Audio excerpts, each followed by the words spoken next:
नमस्कार, आप देख रहे हैं हमारी खास पेशकश लीगल हेल्पलाइन। मैं हूं आपके साथ अक्षय। देश का लोकतंत्र इस देश की खूबसूरती का एक अभिन्न अंग है, जहां पर जनता का जनता के लिए और जनता द्वारा शासन के एक सूत्र पर चलते हुए हर एक नागरिक को समानता के साथ स्वेच्छा से जीने का अधिकार दिया जाता है।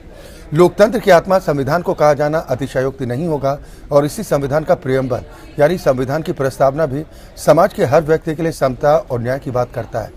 कानून दरअसल हर समस्या के सही प्रारूप में समाधान के लिए मौजूद है, लेकिन सही जानकारी न होने या फिर कानूनी पेचीदगियों के चलते एक हिस्सा सही समय पर खुद को न्याय हासिल करने में असमर्थ महसूस करता है। और इसी अंतर को खत्म करने के लिए इंडिया लीगल रिसर्च फाउंडेशन के इनिशिएटिव लीगल हेल्पलाइन में हम यहाँ पर मौजूद रहते हैं। आपकी हर कानूनी समस्या में आपकी सहायता के लिए आज जिस विषय के साथ हम आपके सामने मौजूद हैं वो प्रशासनिक न्यायाधिकरण से संबंधित नियम कानूनों से जुड़ा हुआ है। और इसके साथ ही अगर किसी और तरह की कोई कानूनी अड़चन, कोई कानूनी समस्या आपके जहन में चल रही है, कोई रास्ता, कोई विकल्प आपको नजर नहीं आ रहा, तो अब आपको बिल्कुल भी परेशान होने की जरूरत नहीं है। हम यहाँ पर मौजूद हैं आपकी निःशुल्क कानूनी सहायता के लिए। फोन लाइन्स खुल चुकी हैं। टेलीविजन स्क्रीन पर जो 2 नंबर फ्लैश हो रहे हैं, नंबर पर कॉल करके आप हमसे सीधा संपर्क कर सकते हैं, अपना सवाल कर सकते हैं और क्या बेहतर कानूनी रास्ता हो सकता है, इस बात का जवाब हम आप तक पहुंचाने की कोशिश करते हैं। आज का विषय एक बार फिर दोहराते हैं, प्रशासनिक न्यायाधिकरण से संबंधित क्या नियम, इससे संबंधित कोई प्रश्न या फिर किसी भी तरह की कोई कानूनी अड़चन है तो आप हमारे साथ इस कार्यक्रम का हिस्सा बन सकते हैं।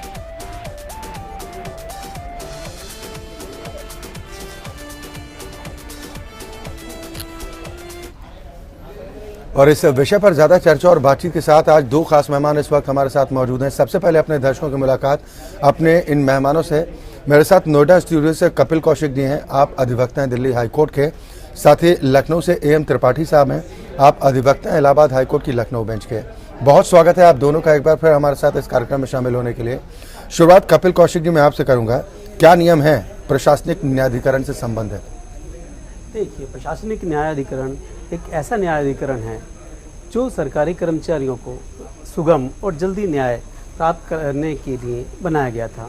इससे पहले उनकी कोई भी समस्या होती थी, अपने डिपार्टमेंट से बाहर उनको जाना है तो उनको एक सिविल कोर्ट में जाना पड़ता था, जो एक बेहद लंबा और खर्चीला रास्ता था।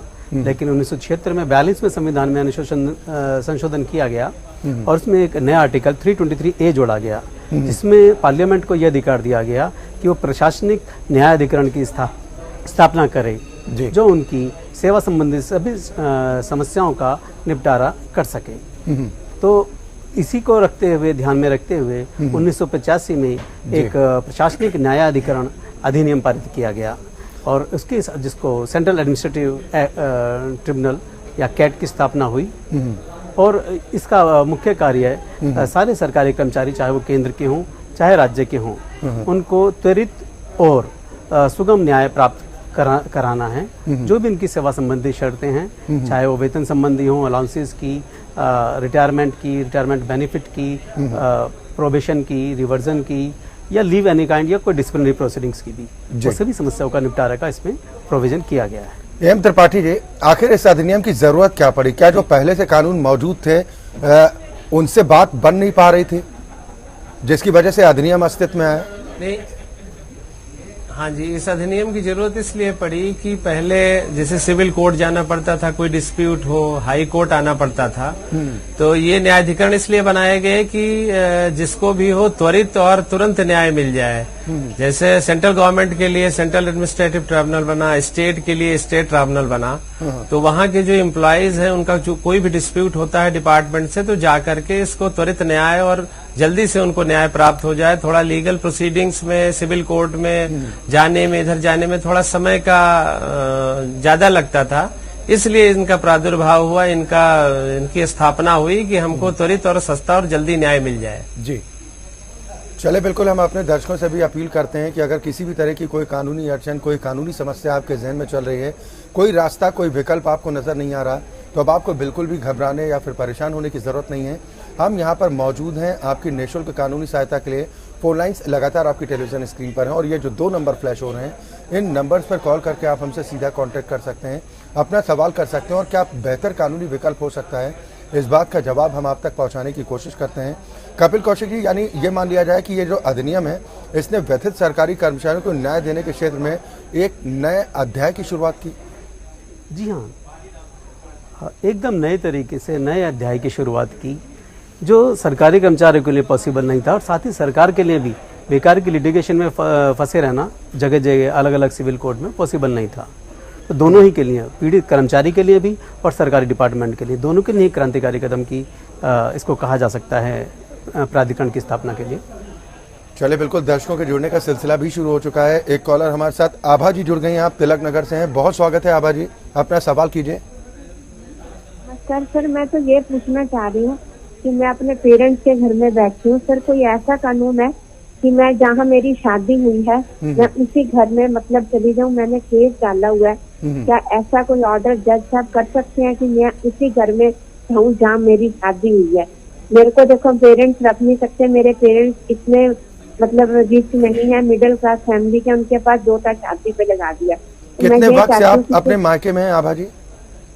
साल हो गया सर, साल हो। एम त्रिपाठी जी, क्या ये कदम उठा सकती हैं? ये चाहते हैं कि अपनी ससुराल ये वापस जाएं, लेकिन विवाद के चलते जा नहीं पा रही। इन्होंने केस भी फाइल कर रखा है। ये चाहती हैं कि ये उसी घर में रहें क्योंकि इनके मायके वालों की कंडीशन ठीक नहीं है। तो इसको लेकर कोई विकल्प इनके पास है क्या कानून के मार्फत? हाँ, देखिए इनके पास विकल्प है। इनका मैटर फैमिली कोड से रिलेटेड है। फैमिली कोड से अगर इनका देखिए 2 कंडीशंस हैं। अगर इनकी अभी शादी चल रही है जी, तो ये तो रेस्टिट्यूशन ऑफ कॉन्जुगल राइट का केस कर सकती हैं, वहां रह सकती हैं। अगर इनकी शादी नहीं चल रही, शादी टूट गई है जी, तो इनको तो सिविल कोर्ट जा करके वो अपने शेयर के लिए सूट फाइल करना पड़ेगा कि इनका शेयर बनता है वहां पे, या इनको मेंटेनेंस मिलना चाहिए, या जो भी ये कार्रवाई। अगर मुझे पूरा डिटेल बताएं तो मैं बता सकता हूं कि इनको क्या कार्रवाई करनी चाहिए, इनका सेपरेशन हुआ है, क्या हुआ, कैसे हुआ है। तो अगर ये पूरा डिटेल बताएं फिर भी इनके लिए।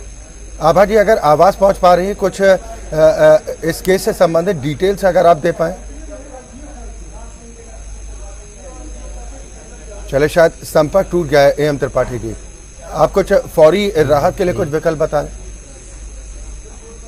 मैं इनको ये विकल्प बता सकता हूं कि अगर इनके राइट्स को एस्टेब्लिश करना है तो राइट्स के लिए सिविल कोर्ट जा सकती हैं, अपने शेयर के लिए लड़ाई से लड़ सकती हैं। बाकी मेंटेनेंस के लिए फैमिली कोर्ट जा करके भी मेंटेनेंस ले सकती हैं। जहां तक ये कह रही हैं कि इनको उसी घर में कुछ पोर्शन चाहिए रहने के लिए जी, तो उसके 2 रास्ते हैं। या तो ये कुछ फैमिली सेटलमेंट हो जाए, या ये फिर इनको सिविल कोर्ट में सूट फाइल करके उस प्रॉपर्टी में इनके शेयर के लिए इनको थोड़ा मेहनत करके लड़ाई लड़नी पड़ेगी, सूट फाइल करना पड़ेगा, उसके बाद कार्रवाई होगी, फिर इनकी डिक्री होगी। जैसा कि ये कह भी रही थी कि इनके मायके वालों की जो माली हालत है वो ठीक नहीं है, तो इन परिस्थिति में क्या फ्री लीगल एड इन्हें उपलब्ध होगा?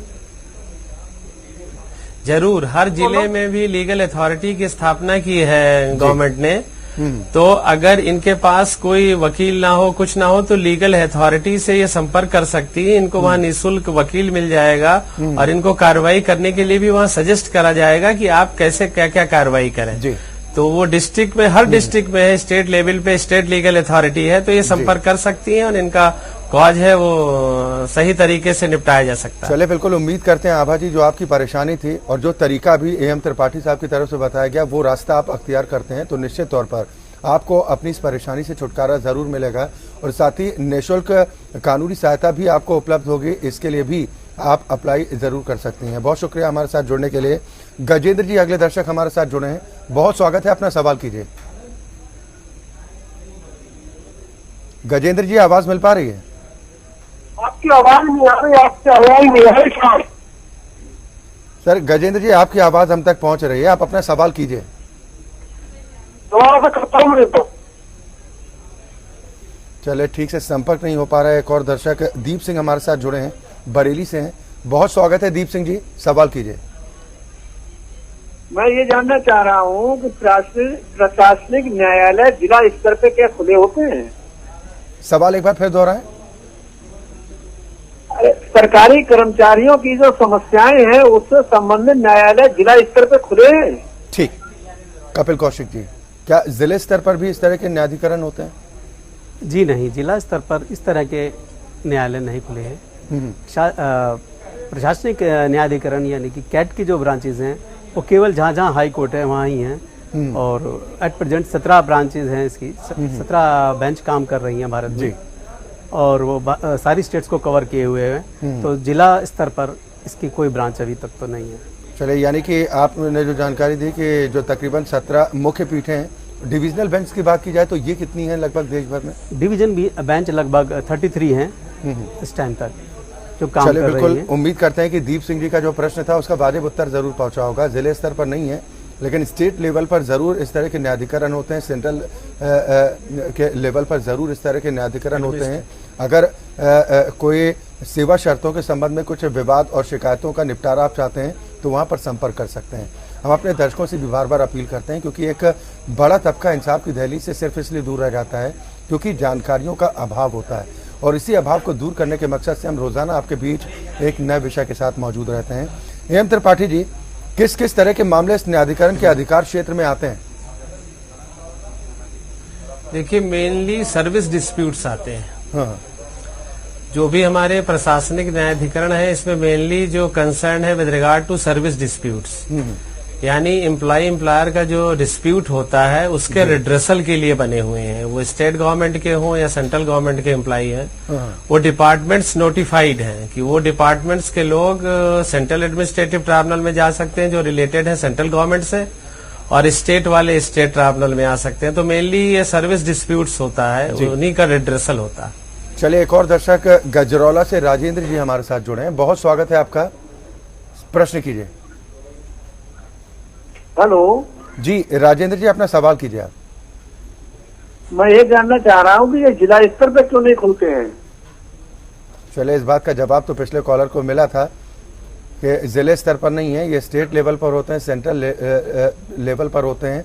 अगर आप सरकार तक हम लोगों की बात पहुंचाएं कि एक छोटा कर्मचारी है, एक 4th क्लास का कर्मचारी है, वो हाई कोर्ट या सुप्रीम कोर्ट नहीं जा सकता है। इस तरह के न्यायालय हर जिला स्तर पर होने चाहिए। क्या कहेंगे कपिल कौशिक जी? जी, अभी जैसे थोड़ी देर पहले ही हमने इसका उत्तर दिया था कि जो भी ये प्रशासनिक न्यायाधिकरण है या एडमिनिस्ट्रेटिव ट्रिब्यूनल हैं, इनके जितने भी जुडिशियल मेंबर होते हैं, चेयरमैन होते हैं, सभी हाई कोर्ट के जज होते हैं रिटायर्ड, या उनकी क्वालिफिकेशन हाई कोर्ट के जज की होती है, तो उनका पूरा स्टेटस ही हाई कोर्ट के बराबर होता है। अब उसको हमारे हर डिस्ट्रिक्ट लेवल पे उसको नहीं ला सकते हैं, पहली चीज। दूसरी चीज, जो आप इसके राजनीतिक हल की बात कर रहे हैं कि हर जिले में होना चाहिए, तो ये एक राजनीतिक विषय है जो पार्लियामेंट या कंसर्न असेंबली में बिल पास करके क्या आपको लगता है कि इस वक्त दरकार है ये समय की कि जिले स्तर पर इस तरह के न्यायाधिकरण होने चाहिए? देखिए, जिला स्तर पर करने से मुझे नहीं लगता इससे फर्क पड़ेगा, लेकिन इसकी डिवीजन बेंच को बढ़ाने की जरूरत है। अगर डिवीजन बेंच बढ़ेंगी, इवन कुछ जगह जहाँ डिवीजन बेंच नहीं है वहाँ सर्किट बेंच भी काम करती हैं। बहुत सी जगह जहाँ कई स्टेट्स में इसकी बेंच ही नहीं है कैट की, लेकिन वहाँ सर्किट बेंच है जो टाइम टू टाइम लगती हैं, तो वो सर्किट बेंच भी टाइम टू टाइम स्थापित की जा सकती हैं। जैसा ये कॉलर हमारे साथ जुड़े थे, उनका कहना था कि बड़ी दिक्कत परेशानियां होती हैं कि सुप्रीम कोर्ट या फिर हाई कोर्ट में अपने मामलों को लेकर जाया जाए, तो जिले स्तर पर इनके पास क्या फिर उपचार बचता है? ये लेबर कोर्ट से संपर्क कर सकते हैं या फिर जैसा कहा कि सिविल केस कर सकते हैं? देखिए, अगर कोई ऐसा मैटर है जो प्रशासनिक न्यायाधिकरण के क्षेत्र में आता है, कार्य क्षेत्र में, तो आप सिविल कोर्ट में नहीं जा सकते हैं। ये स्पेसिफिक एक्ट है और कोई भी दूसरा कोर्ट उसमें इंटरफेयर नहीं कर सकता इस मैटर्स में, जब तक कि यहाँ से डिस्पोजल ना हो गया हो।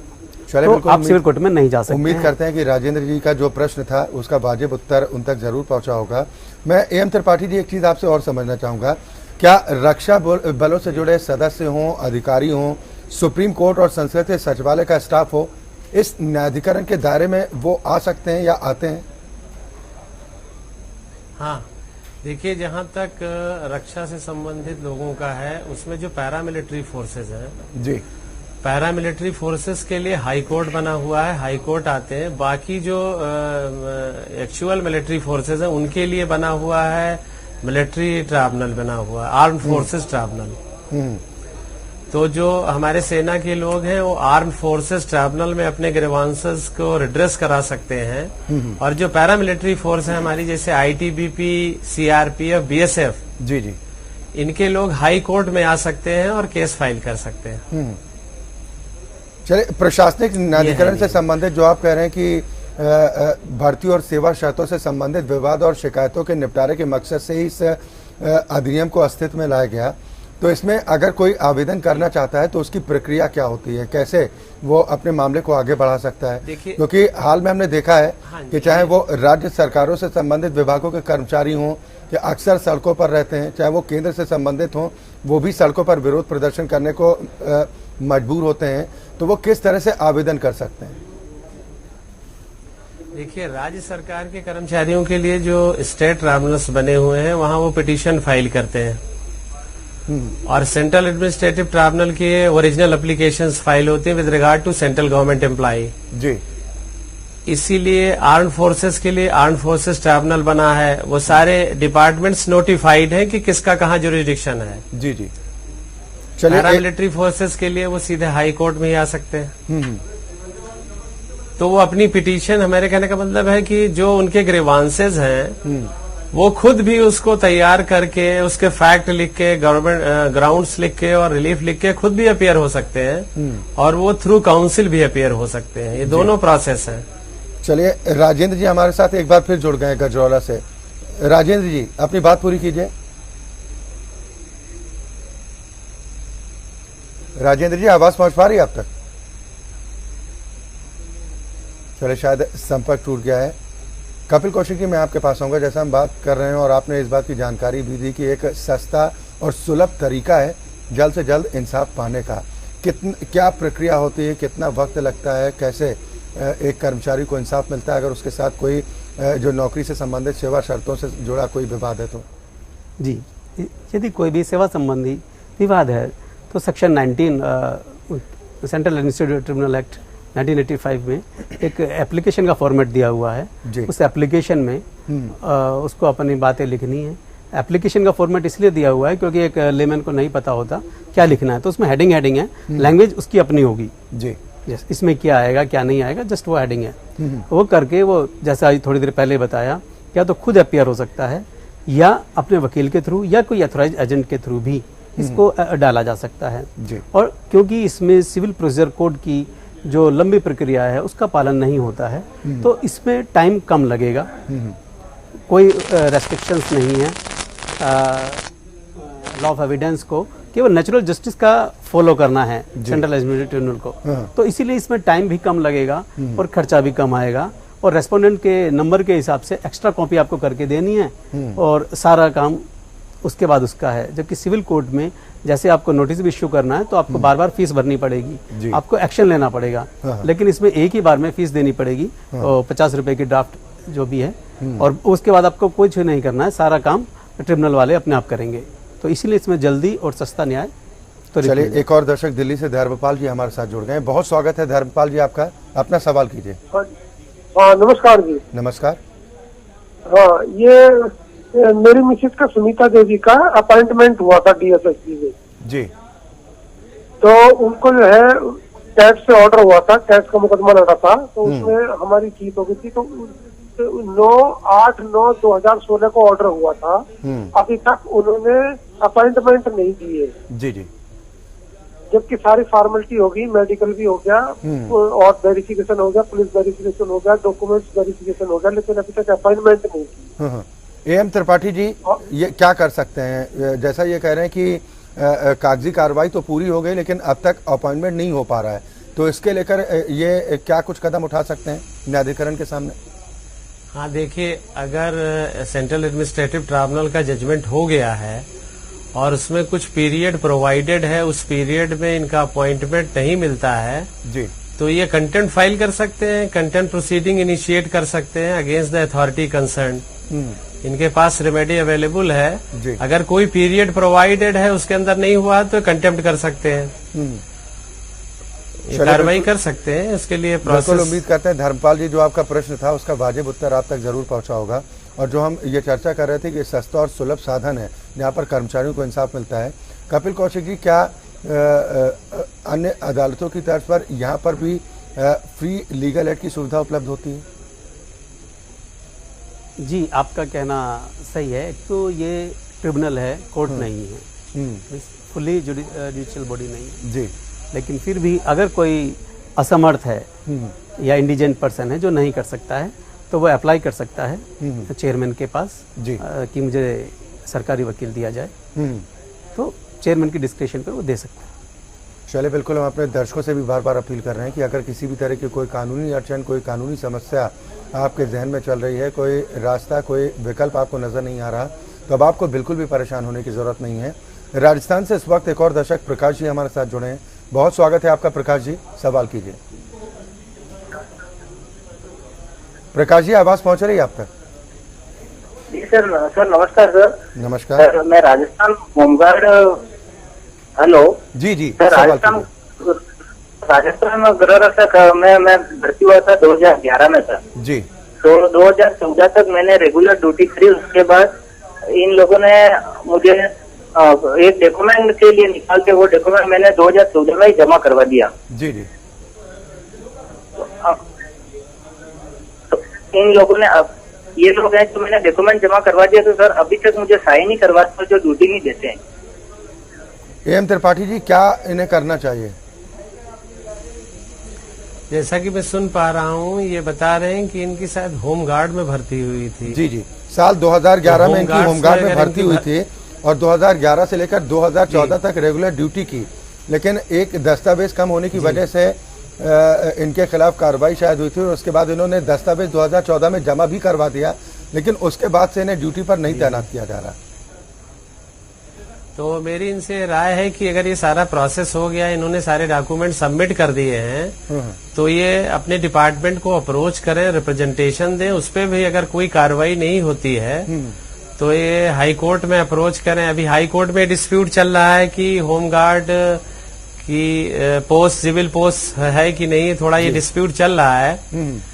बट ये डिपार्टमेंट को परसू करें। डिपार्टमेंट से अगर कुछ नहीं होता है तो उससे हायर अथॉरिटी को अप्रोच करें जी। फिर भी अगर कोई कार्रवाई नहीं होती तो हाई कोर्ट में, कंसर्न हाई कोर्ट में अप्रोच करें। चलिए, बिल्कुल उम्मीद करते हैं प्रकाश जी का जो प्रश्न था उसका वाजिब उत्तर उन तक जरूर पहुंचा होगा। जो तरीका भी एम त्रिपाठी साहब की तरफ से बताया गया, वो तरीका अगर आप अपनाते हैं तो निश्चित तौर पर आपकी इस परेशानी से आपको छुटकारा जरूर मिलेगा। कार्यक्रम के समापन का वक्त है, लेकिन एक चीज़ कपिल कौशिक जी मैं आपसे और समझना चाहूँगा। जैसे आपने कहा कि जल्द इंसाफ की गुंजाइश यहाँ पर रहती है, कम खर्चीली प्रणाली भी है, यहाँ पर इंसाफ जल्दी मिल जाता है।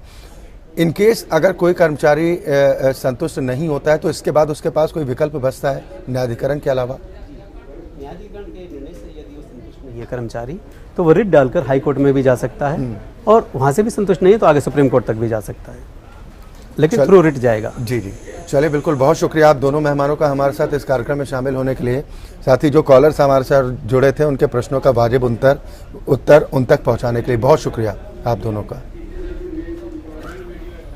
तो दरअसल कानून तो हर समस्या के सही प्रारूप में समाधान के लिए मौजूद होता है, लेकिन एक बड़ा तबका इंसाफ की दहलीज से सिर्फ इसलिए दूर रह जाता है क्योंकि जानकारियों का अभाव होता है। और अपने इस लीगल हेल्पलाइन के माध्यम से हम निःशुल्क सहायता के लिए आपके सामने मौजूद रहते हैं ताकि जानकारियों के इस अभाव को दूर किया जा सके, हर दिन एक नए विषय के साथ। फिलहाल हमारी आज की खास पेशकश में इतना ही, लेकिन एपीएन न्यूज़ में खबरों का सिलसिला लगातार जारी।